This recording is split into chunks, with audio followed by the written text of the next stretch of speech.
नमस्कार, मेरा नाम है डॉक्टर स्नेहल कुमार रहाणे। मैं एक आयुर्वेद चिकित्सक और पंचकर्म एक्सपर्ट हूं और आपका स्वागत करता हूं आज के हमारे इस वीडियो में।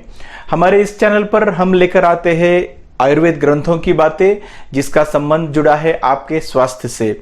और हमारे इस चैनल पर हमारी श्रृंखला है निरोगी भव। निरोगी भव इस श्रृंखला में हम जवाब देते हैं उन सवालों का जो आपने पूछे हैं आपके स्वास्थ्य संबंधी। तो निरोगी भव इस श्रृंखला में हम आज बात करने वाले हैं एक सवाल की जो पूछा है हमें चेरी चहल। इन्होंने पूछा है हमें कि कच्चा फल, सब्जियां, दाल ये खाना स्वास्थ्य के लिए कितना अच्छा है, कौन सी प्रकृति पर इसका कैसा प्रभाव पड़ता है। तो यही सब आज हम जानेंगे और समझ लेंगे कि इसका आयुर्वेद में क्या वर्णन आया है। काफी बार हम देखते हैं कि लोग खाने के साथ सैलड खाना पसंद करते हैं, यानी खाने के साथ कच्ची सब्जी या ककड़ी, गाजर इन चीज़ों को पेट भर के खाते हैं और इससे अपना वजन कम होता है, मोटापा कम होता है। इस सोच के साथ इसका निरंतर उपयोग किया जाता है। काफी लोग रहते हैं कि वो खाना कम और सैलड अधिक मात्रा में खाते हैं और इससे शरीर से अशुद्धियां निकल जाती है और इससे वजन कम होता है, ये सोचकर इसका निरंतर प्रयोग करते रहते हैं। हम देखते हैं कि इस चीज का आयुर्वेद में कहाँ पे वर्णन आया है, क्या आयुर्वेद ग्रंथों में लिखा है। अगर इस बात को हम समझेंगे तो हमें सैलड खाना चाहिए या नहीं खाना चाहिए और कितना खाना चाहिए, अगर खाएंगे तो इसका हमारी प्रकृति पर क्या असर होगा, ये बातें समझने में आसानी होगी। तो इसको समझने के लिए सबसे पहले तो हमें जानना जरूरी है कि हमारा अग्नि कैसा है। अभी कुछ दिनों पहले ही हमने इस पर एक खास वीडियो बनाया था कि ये अग्नि क्या होता है। अग्नि हमारे शरीर का वो घटक है जो हमारे शरीर में आने वाले अन्न का पाचन करता है।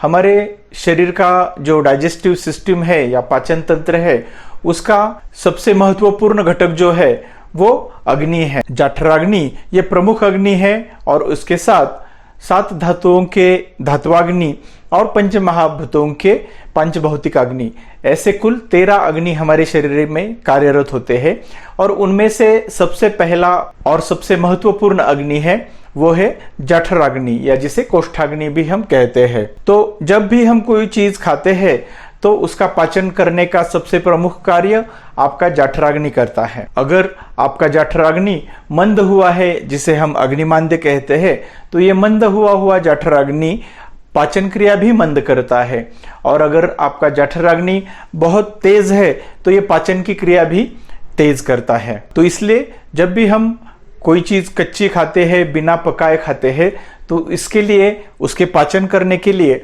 अग्नि का बल ज्यादा होना बहुत जरूरी होता है।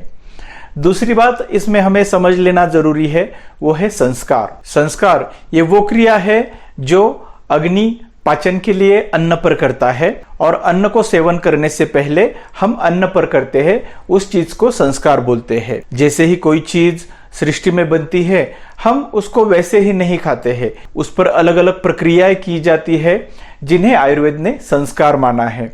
हर प्रक्रिया का अपना अलग महत्व होता है और इन प्रक्रियाओं से, इन संस्कारों से जो भी अन्न हम सेवन करते हैं वो खाने के लिए, खाने के बाद पाचन के लिए और पाचन होने के बाद शरीर में उसका शोषण होने के लिए अनुकूल बनते जाता है। तो जब भी आप कोई चीज कच्ची खाते हैं तो ये जो संस्कार है जो अन्न पर होने चाहिए उनसे रहित वह अन्न रहता है और इसके वजह से उसके पाचन का ज्यादा भार, उसके पाचन का अधिक भार आपके अग्नि पर आता है। तो कच्चा खाना किसके लिए लाभदायक हो सकता है या कच्चा खाना कौन उपयोग में ला सकता है, तो इसके लिए पहली चीज है ऐसी व्यक्ति जिसकी क्षुधा यानी जिसकी भूख बहुत अधिक तेज हो, जिसका अग्नि बहुत ज्यादा तेज हो।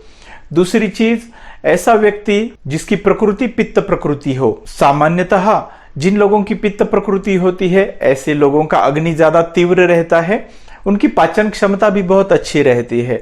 तो अगर ऐसे लोग कच्चे अन्न का सेवन करते हैं तो उनका अग्नि काफी रहता है, प्रबल रहता है इस अन्न के पाचन के लिए।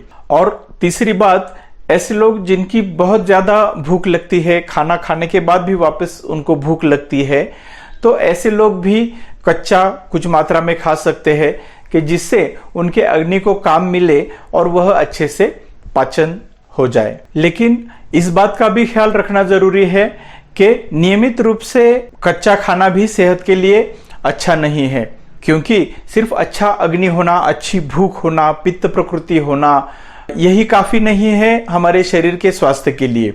क्योंकि अच्छे अग्नि से शायद पाचन भी हो जाए, लेकिन पाचन होने के बाद उस चीज का, उस अन्न का शरीर में शोषण होना और उससे शरीर का पोषण होना यह भी बहुत ही महत्वपूर्ण है। इसलिए जिनकी अग्नि अच्छी है उन लोगों ने अगर कभी कच्चा खा भी लिया तो वो उनके लिए उपयोगी हो सकता है, और जिसकी अग्नि कम है उन लोगों ने कच्चा नहीं खाना ही उनके स्वास्थ्य के लिए अच्छा है। इसे और समझने के लिए हम इसका उदाहरण ले सकते हैं कि जैसे कोई चूल्हा होता है, अगर चूल्हे में कम आग है और अगर हम उसमें लकड़ी डालते हैं तो पर्याप्त मात्रा में अगर हम लकड़ी डालते हैं तो वो लकड़ी अच्छी तरह से जल सकती है और अग्नि को बढ़ा सकती है। उसी के भांति अगर आपका अग्नि कम है और अगर आपने ज्यादा मात्रा में कच्चा भोजन या कच्चा अन्न सेवन कर लिया तो वो भी इस अग्नि को बिगाड़ सकता है। जैसे चूल्हे में कम अग्नि होने पर ज्यादा अगर लकड़ी डालेंगे तो उससे धुआं ज्यादा बनता है, उसी के प्रकार अगर आपके शरीर में अग्नि कम है और आपने कच्चा ज्यादा मात्रा में खा लिया तो शरीर के लिए पाचन और पोषण शायद ही कर पाएगा, लेकिन उससे अशुद्धियां शरीर में ज्यादा बनेगी और शरीर के लिए वो अहितकारक होगा। इसलिए अग्नि के अनुसार आप कभी कभी कच्चा खा सकते हैं, लेकिन इसका नियमित सेवन करना भी शायद स्वास्थ्य के लिए अहितकारक हो सकता है। जैसे हम प्रकृति की बात करते हैं, अलग अलग प्रकृतियां होती है, वात, पित्त और कफ प्रकृतियां होती है, तो इसमें से सामान्य तौर पर पित्त प्रकृति जो होती है उन लोगों का अग्नि अच्छा होता है। तो ऐसे लोग कभी कभी बीच बीच में कच्चा अन्न या कच्चे आहार का सेवन कर सकते हैं। जो लोग वात प्रकृति के रहते हैं उनका अग्नि कम रहता है, ऐसे लोगों ने अगर कच्चा अन्न सेवन कर लिया, कच्चे अन्न का सेवन कर लिया तो ये उनके अग्नि पर भारी पड़ेगा। इससे उनका पाचन तंत्र और बिगड़ सकता है और शरीर में अशुद्धियां भी बढ़ सकती है। जिनकी कफ प्रकृति है उनका अग्नि मध्यम होता है, तो उन्होंने भी कभी कभी कच्चा खा लिया तो चल सकता है, लेकिन उस वक्त उनकी भूख और पाचन शक्ति अच्छी होना जरूरी है। तो अलग अलग प्रकृतियों में इसका अलग अलग प्रभाव हो सकता है, लेकिन नियमित रूप से इसका सेवन करना ये स्वास्थ्य के लिए कदापि उचित नहीं है।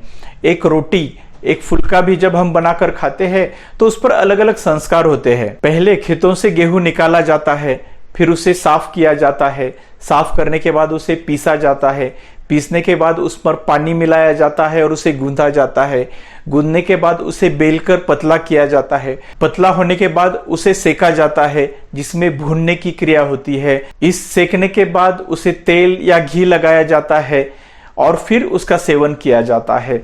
तो ये हर एक संस्कार खेतों में बने हुए इस गेहूं को हमारे पाचन के अनुसार, हमारे शरीर के अग्नि के अनुसार पाचन में लाने के लिए, पाचन में ढालने के लिए उसमें बदलाव करते जाता है। तो जब भी कोई चीज हम खाते हैं तो वो योग्य तरह से संस्कारित होना जरूरी है, उसी से अपना स्वास्थ्य अच्छा रहता है। और जब भी हम कोई भी चीज बिना पकाए, बिना संस्कार किए खाते हैं तो वो हमारे अग्नि पर ज्यादा भारी होती है पाचन के लिए, और ये स्वास्थ्य के लिए उपयोगी नहीं होता है। अगर फलों की हम बात करते हैं तो काफी बार लोग पूछते हैं कि फल तो हम बिना किसी संस्कार के खाते हैं, लेकिन फल जब हम खाते हैं तो फल में भी कच्चा और पक्का ये अलग फल रहते हैं।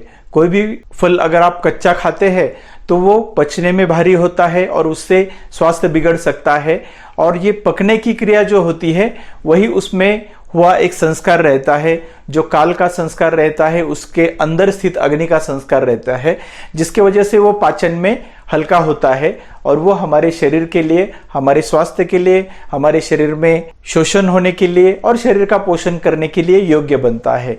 तभी हम पका हुआ फल खाते हैं और कच्चा फल नहीं खाते हैं।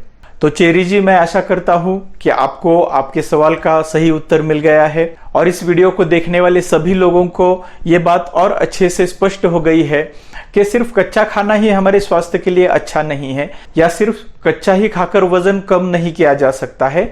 तो हमारा कम होने वाला वजन हमारे स्वास्थ्य के लिए भी पूरक होना जरूरी है। तो अगर आप किसी को पहचानते हैं जो सिर्फ कच्चा खाकर ही वजन कम कर रहे हैं, या उन्हें लगता है कि कच्चा खाकर ही शरीर से अशुद्धियां निकल जाएगी और उनका स्वास्थ्य अच्छा रहेगा, तो ये आयुर्वेद शास्त्र के खिलाफ है। और इससे शायद लाभ तो होगा, लेकिन आगे जाकर इससे ही शायद शरीर में अलग बीमारियां बढ़ेगी। इस चैनल का हमारा उद्देश्य यही है कि आप तक सही शास्त्रों का ज्ञान लेकर आए। अगर हमारे चैनल पर आज आप पहली बार आए हैं तो इसे सब्सक्राइब कीजिए और बेल आइकन जरूर प्रेस कीजिए, ताकि हमारे आने वाले अगले वीडियोस भी आपको बराबर से मिलते रहे। तो अगले वीडियो में फिर से मिलेंगे, तब तक खुद का ख्याल रखिए। निरोगी भव।